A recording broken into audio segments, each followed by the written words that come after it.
Being the last one standing is a heavy burden. For Jean Kennedy Smith, it meant carrying the memory of an American dynasty, the youngest sister of a president and two senators. She outlived them all, witnessed Camelot's triumphs, and endured its cruelest tragedies. But her story is not about what she lost, it's about what she built. When the world saw her as a custodian of the past, she quietly stepped onto the world's stage as a diplomat and became a key architect of the future, helping to bring peace to Northern Ireland. This is the Kennedy story you know least about, but her legacy of peace and resilience is perhaps one of the most enduring. To truly appreciate Jean's journey, we must first immerse ourselves in the world that shaped her. Born in 1928, she arrived as the Roaring Twenties were enjoying their last hurrah, unaware that the Great Depression was just around the corner, poised to reshape America and the world. Her family, the Kennedys, was already a force to be reckoned with. Her father, Joseph P. Kennedy Sr., was a self-made millionaire, a shrewd businessman who had amassed a staggering fortune in banking, Hollywood, and liquor distribution. But his true ambition wasn't purely financial, it was dynastic. He envisioned a future where his sons would ascend to the highest echelons of American power, a vision he pursued with relentless, almost formidable determination. Her mother, Rose Fitzgerald Kennedy, was the family's elegant, devout, and resilient matriarch. A woman of unwavering Catholic faith and formidable discipline, she managed a sprawling household of 9 vibrant, intensely competitive children. The Kennedy home, whether their grand estate in Hyannisport or their more formal residence in Bronxville, New York, was less a sanctuary and more a lively, demanding training ground. Dinner table conversations were not idle chatter. They were rigorous debates on history, politics, and current affairs, presided over by Joe Sr., who ruthlessly quizzed his children. Excellence was not merely encouraged, it was demanded. Mediocrity was simply not an option. Winning in every sense was paramount. As the second youngest and far less outwardly boisterous than her older siblings, Jean often occupied a unique position within this dynamic family. She was known as the more reserved one, the observer, the good listener, as she would later describe herself.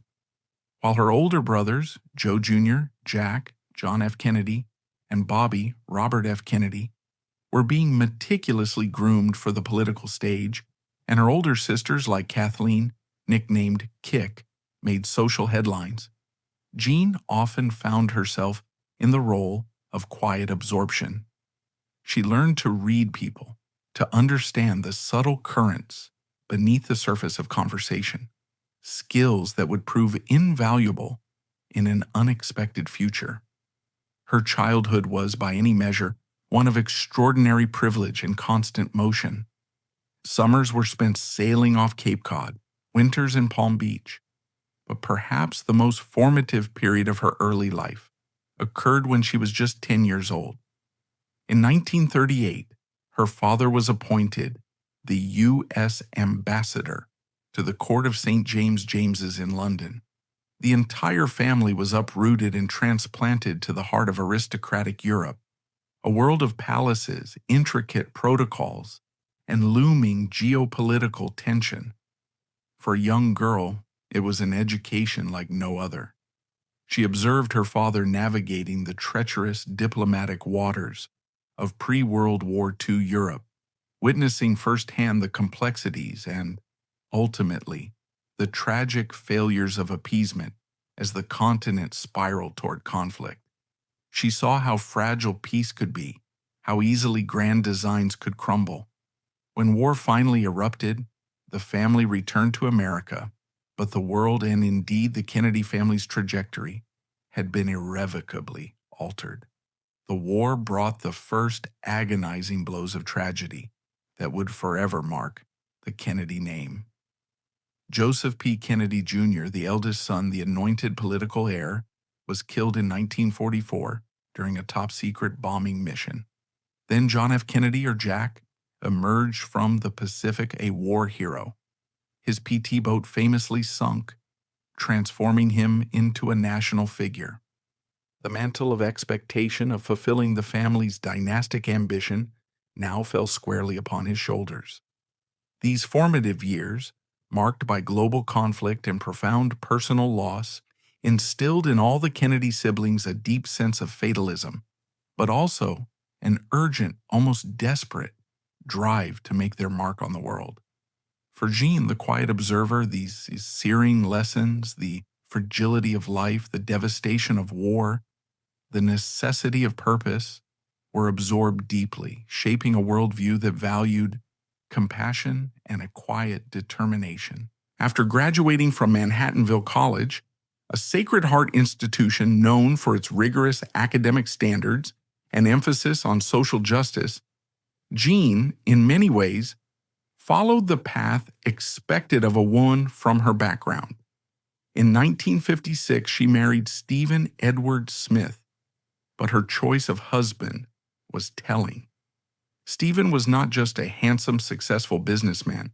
He was brilliant, steady, and possessed an unwavering loyalty to the Kennedy family. He would become their trusted financial manager, the shrewd behind-the-scenes operator who ran the logistical machinery of their burgeoning political and personal empires. In Stephen, Jean found a partner who, like her, operated with immense competence and influence, yet preferred to remain just outside the main glare of the spotlight. Their home in New York City swiftly transformed into a crucial nerve center for the Kennedy political machine. It served as a campaign hub, a strategic outpost for the relentless political aspirations of her brothers. During John F. Kennedy's presidential campaign in 1960, Jean and Stephen were indispensable. Jean co-authored a book with her siblings, The Remarkable Kennedys, designed to introduce the family to a national audience. She was a tireless, if understated, campaigner, not giving fiery speeches, but expertly orchestrating events, mobilizing volunteers, and providing a steady, calming presence amidst the frenetic energy of a presidential race. The brief, incandescent era of Camelot that followed JFK's election was a dazzling, almost fairy tale-like period, as the president's sister Jean had an all-access pass to the inner workings of the White House. She was a frequent guest, a trusted confidant, privy to the intimate details of power and policy. But even amidst the glamour, her focus often subtly shifted toward those on the margins, those outside the immediate orbit of power. It was during these years that her lifelong commitment to a deeply personal cause began to blossom and take concrete form. This profound commitment had its roots in the family's most carefully guarded and agonizing secret, the fate of her elder sister, Rosemary. As a young woman, Rosemary had struggled with developmental delays and later severe mood swings. In 1941, in a desperate and catastrophically misguided attempt to cure her, Joe Sr. arranged for Rosemary to undergo a prefrontal lobotomy. The procedure was a horrific failure, leaving Rosemary with the mental capacity of a toddler, permanently institutionalized and effectively erased from the family's public narrative for decades. The heavy silence that enveloped Rosemary's story was a source of immense private pain for the family. But for Jean and her sister, Eunice Kennedy Shriver, it became a powerful catalyst for action. They resolved to bring the issue of intellectual disabilities out of the shadows, to transform personal tragedy into public good. While Eunice would go on to found the globally recognized Special Olympics, Jean chose a path focused on the transformative power of the arts. In 1974, she founded an organization that would become a monumental part of her life's work, long before her diplomatic career even began. It was initially named the National Committee on Arts for the Handicapped, later known as Very Special Arts, or VSA. The premise was deceptively simple, yet profoundly revolutionary for its time. To provide individuals with disabilities the opportunity to participate in and create art, to express themselves through various artistic mediums. Jean deeply believed that art was a universal language, a potent tool to unlock hidden potential, build self-esteem, and foster connection in those who had been historically marginalized and forgotten by society. She was far from a mere figurehead. Jean poured her energy, passion, and personal resources into VSA, traveling tirelessly across the country and around the globe. She established programs, secured vital funding, and passionately championed the cause wherever she went. One particularly moving and rarely recounted anecdote perfectly illustrates her hands-on, deeply personal approach. In the early days of VSA, she was visiting a program for children with severe disabilities. She observed a young boy, completely nonverbal and confined to a wheelchair, being given a paintbrush attached to a helmet. In front of him was a large canvas. Slowly, tentatively, he began to move his head, creating broad, vibrant strokes of color. The teachers were utterly astounded. They had never seen him so engaged, so expressive, so fully alive. Jean watched, tears welling in her eyes. It was a powerful, visceral confirmation of her deepest belief that within every individual, regardless of their physical or cognitive limitations, there exists an intrinsic spark of creativity, a unique voice that yearns to be heard and deserves to be nurtured. This deeply compassionate work, far removed from the cutthroat world of national politics, was subtly honing her skills in a different, more profound kind of diplomacy, a diplomacy of the human spirit, driven by empathy and a commitment to radical inclusion. But the Kennedy narrative, for all its moments of brilliance, is inextricably woven with threads of deep, almost unbearable sorrow. The assassination of her brother, President Kennedy, in November 1963, shattered the dream of Camelot and plunged the nation and the family into an abyss of grief. Jean was with her brother Bobby when he received the devastating news. The shock and sorrow were unimaginable. 5 years later, the cruel hand of fate struck again. Bobby, then a senator and a leading candidate for president, was assassinated in Los Angeles in June 1968. To lose one brother to an assassin's bullet is an unspeakable tragedy. To lose two in such quick succession felt like a cruel, inexplicable curse. This second loss, perhaps even more than the first, seemed to extinguish the hope for a better America, the continuation of Jack's vision that Bobby so passionately embodied. For Jean, the personal toll was immense. She had lost not just her beloved brothers, but her heroes, her companions in a shared extraordinary life. It would have been entirely understandable if she had retreated completely from public life, overwhelmed by the cumulative weight of grief and trauma. But the Kennedy ethos, hammered into them from childhood, was to endure, to persevere, to carry on. And it was this profound lived understanding of loss, of the senseless violence that can tear apart families and nations, that would ultimately inform and empower the greatest, most surprising chapter of her remarkable life. The year is 1993. Bill Clinton has just assumed the presidency of the United States. Across the Atlantic in Northern Ireland, the situation is grim, mired in decades of intractable conflict. For nearly a quarter of a century, a brutal sectarian war, known euphemistically as the Troubles, had raged. It was a complex, deeply entrenched ethno-nationalist struggle between two main communities: the predominantly Protestant Unionists, who fiercely desired to remain part of the United Kingdom, and the predominantly Catholic nationalists, who yearned for a united Ireland. The violence was relentless and indiscriminate.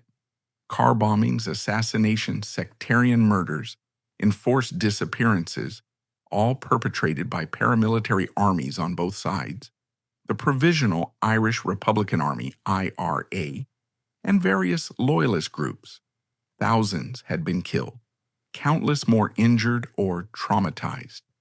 Generations had grown up knowing nothing but hatred, division, and the constant suffocating fear of violence.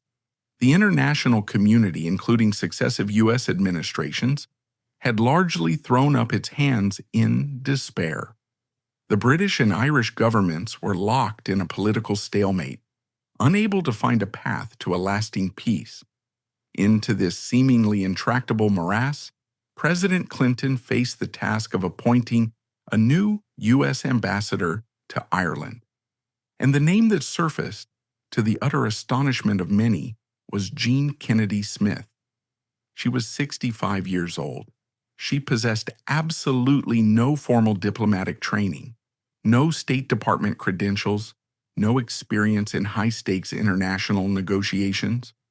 Her resume was filled with arts advocacy and family campaigning, not foreign policy expertise. The reaction from the professional foreign service establishment, both in Washington and London, was one of barely concealed horror, even disdain. They viewed her as a diplomatic dilettante, a privileged socialite being handed a prestigious, highly sensitive post solely because of her famous last name. The British government, in particular, was deeply wary. They feared that a Kennedy, a member of America's most prominent Irish Catholic family, would be hopelessly biased toward the nationalist cause, undermining their efforts to contain what they saw as terrorism. But her brother, Senator Ted Kennedy, a powerful and influential voice on foreign relations in the U.S. Senate, had lobbied President Clinton relentlessly and passionately for her appointment. Ted saw what the critics, blinded by conventional wisdom, simply could not.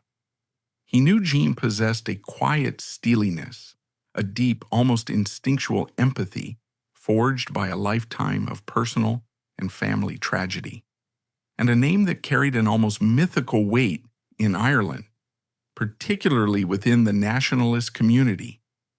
Crucially, he knew she was an exceptional listener, and in a conflict where everyone was shouting, where decades of grievance and historical animosity had deafened all sides, a listener was precisely what was needed, someone capable of hearing the unheard stories, the unspoken fears, the hidden hopes.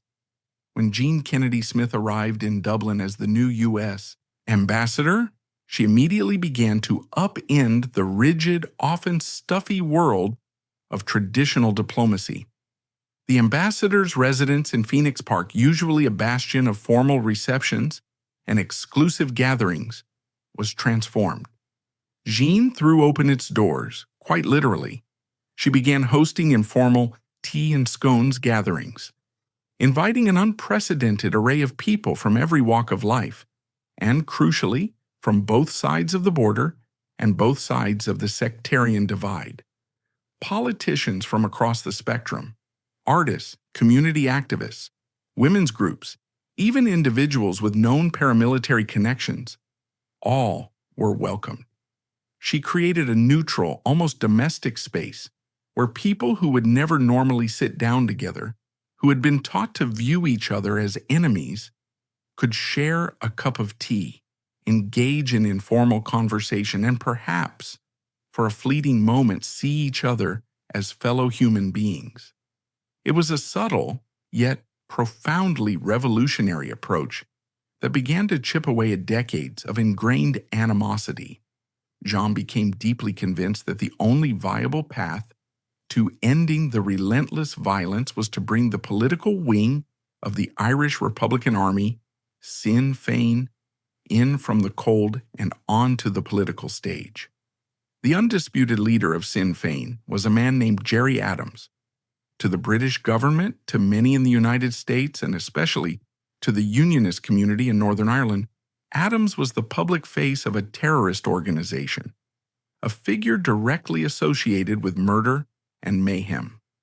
He was at that time subject to a travel ban, effectively barred from entering the United States.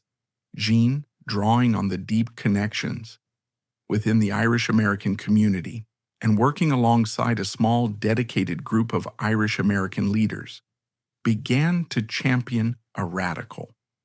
Not to condone violence, she argued, but to offer him a taste of the legitimacy he and Sinn Féin so desperately craved. It would be a tangible demonstration that a peaceful political path was not only possible, but would yield far greater dividends than continued armed struggle, but only if the IRA laid down its arms. The idea was met with an immediate and ferocious firestorm of opposition. The U.S. State Department was vehemently against it, warning of dire diplomatic consequences. The FBI still considered Adams a terrorist and a security risk. The British government, led by Prime Minister John Major, was absolutely furious, viewing it as a profound betrayal by their closest ally, warning it would irrevocably damage the special relationship between the two nations. Inside the Clinton administration, the debate was intense and deeply divisive. Most of the president's national security team, reflecting decades of established policy, strongly advised him against such a risky move. It was, by any measure, a monumental political gamble. This is precisely where Jean Kennedy Smith, the quiet Kennedy, the amateur diplomat, demonstrated her true strength, her formidable will. She refused to back down. She leveraged her unique direct access to the White House, a privilege very few ambassadors ever enjoy. She bypassed the formal, slow-moving chains of diplomatic command. She called President Clinton directly. She called National Security Advisor Anthony Lake. Her argument was not just passionate, it was persistent, logical, and deeply rooted in her personal understanding of conflict and resolution. She repeatedly articulated her conviction. The politics of condemnation has gotten us nowhere for 25 years. We have tried everything else and it has failed. We have to try something new, something audacious. She framed it not as a concession to terrorism, but as a bold strategic move for peace, a calculated risk that had the potential to unlock an otherwise intractable conflict. She was, in essence, asking the President of the United States to trust her judgment, her gut instinct, over the collective wisdom of his entire foreign policy apparatus. Trina Vargo, one of Jean's key aides and a longtime staffer for Ted Kennedy, later provided invaluable insight into Jean's unique persuasive power. Vargo described it beautifully. She didn't pound the table. She didn't raise her voice. It was her quiet persistence, her ability to simply keep making the point over and over again from slightly different angles, subtly shifting perspectives, until people, almost without realizing it, started to come around to her way of thinking. She had a way of cutting through the bureaucratic noise and getting to the fundamental human truth of the situation. In January 1994, after weeks of intense high-stakes lobbying from Jean and a small circle of dedicated Irish-American advocates, President Clinton made his momentous decision. He defied the overwhelming advice of nearly everyone and approved a 48-hour, restricted visa for Gerry Adams to attend a peace conference in New York. The backlash, as expected, was immediate and deafening. The British press erupted in outrage, calling it a slap in the face and a capitulation to terrorists. Unionist leaders in Northern Ireland felt profoundly betrayed and publicly condemned the decision. Pundits in Washington universally predicted a diplomatic disaster, a fatal undermining of the peace process.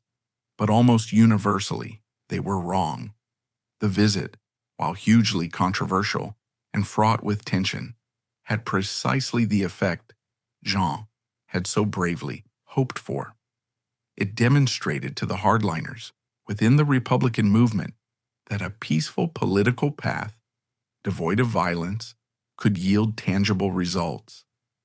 It offered Gerry Adams the critical political capital and the crucial international legitimacy he needed to persuade the deeply skeptical, often brutal, IRA leadership to take a chance on peace. It gave them a glimmer of hope that their political aspirations could be pursued through negotiation rather than bloodshed. 7 months later, in August 1994, the Provisional Irish Republican Army announced a complete cessation of military operations. It was a historic moment, the breakthrough everyone had been hoping for, praying for a quarter of a century. It was undeniably the beginning of the end of the Troubles. Her work in Ireland did not cease with the ceasefire. She continued tirelessly, nurturing the fragile peace, encouraging dialogue, and utilizing the subtle yet powerful influence of her office to gently but firmly push all sides toward a final settlement. She was instrumental in orchestrating President Clinton's historic visit to Ireland in 1995, a visit that culminated in an iconic image of an American president walking through the streets of a peaceful Belfast, speaking to vast, cheering crowds comprised of both Catholics and Protestants. It was a potent, emotionally charged symbol of how far the region had come, how much hope had been rekindled. Behind the scenes, Jean had meticulously managed the intricate logistics and the delicate political sensitivities, ensuring the visit would be a powerful catalyst for further progress, not a source of renewed division. When she finally left her post as ambassador in 1998, it was just as the final painstaking negotiations for the Good Friday Agreement, the comprehensive peace deal that formally ended the conflict, were reaching their climax. She had not just observed, she had laid a foundational bedrock upon which that historic agreement could be built. However, it is also important to acknowledge that her tenure, and particularly her approach, remains a subject of some historical debate and criticism, particularly from certain quarters of the Unionist community and within the British establishment. Some argued that she was too close to the nationalists, that her singular focus on bringing Gerry Adams to the table inadvertently lent undue legitimacy to the Republican movement, potentially at the expense of adequately acknowledging the pain and fears of the victims of IRA violence. They felt she didn't fully appreciate the deep-seated anxieties of the Protestant community, who viewed a united Ireland as an existential threat to their British identity and way of life. It's a nuanced and complex argument. Her unwavering focus was undeniably on bringing the men of violence into the legitimate political process, and this, by its very definition, meant engaging with figures many found abhorrent and unforgivable. However, the subsequent decades of relative peace, however imperfect and fragile it remains, have largely vindicated her strategic gamble. The daily car bombings and sectarian killings have ceased. A new generation has grown up in Northern Ireland, mercifully spared the constant fear and pervasive violence that defined their parents' and grandparents' lives. In 2011, her extraordinary life of service came full circle. At a ceremony held in the East Room of the White House, the very building where her brother had once presided as president, Jean Kennedy Smith was awarded the Presidential Medal of Freedom, the highest civilian honor in the United States. President Barack Obama, in his citation, paid tribute to her tireless dedication to those with intellectual disabilities and her courageous and instrumental work for peace in Northern Ireland. It was a fitting, poignant recognition for a woman who, despite being born into one of the most famous and scrutinized families in modern history, had quietly yet determinedly forged an indelible path entirely her own. Jean Kennedy Smith passed away on June 17, 2020, at the remarkable age of 92. Her passing was more than just a death. It was the end of an era. She was the last surviving sibling of the legendary Kennedy generation, the last voice of the illustrious family. Her passing came at a strange and turbulent time in world history. The summer of 2020 was dominated by a global pandemic and profound social unrest. The world was distracted, overwhelmed by the daily news. So, unlike the tragedies that claimed her brothers, events that brought the world to a standstill, Jean's passing was quieter. It was not a media sensation, but a quiet, dignified departure that reflected the person she was. But where it mattered, she was remembered deeply and sincerely. In Ireland, she was hailed as a heroine. Irish Prime Minister Michael Martin called her a great friend of the Irish people and praised her intelligence and determination in promoting peace. For the people of Northern Ireland, especially those who lived through the Troubles, she was more than a diplomat. She was a beacon of hope. News of her passing was greeted with genuine sadness, a recognition that one of the key architects of their fragile peace had gone. For the Kennedy family, the loss was even more poignant. She was their last anchor to that generation, the keeper of the family memory. She was the teller of stories that no one else could tell, the bearer of a living history of dinners in Hyannisport, political campaigns, and personal pain. For the American public, especially the older generation, the news of her passing evoked a deep sense of nostalgia. It was a final reminder of a bygone era, of a family that shaped American politics and culture for much of the 20th century.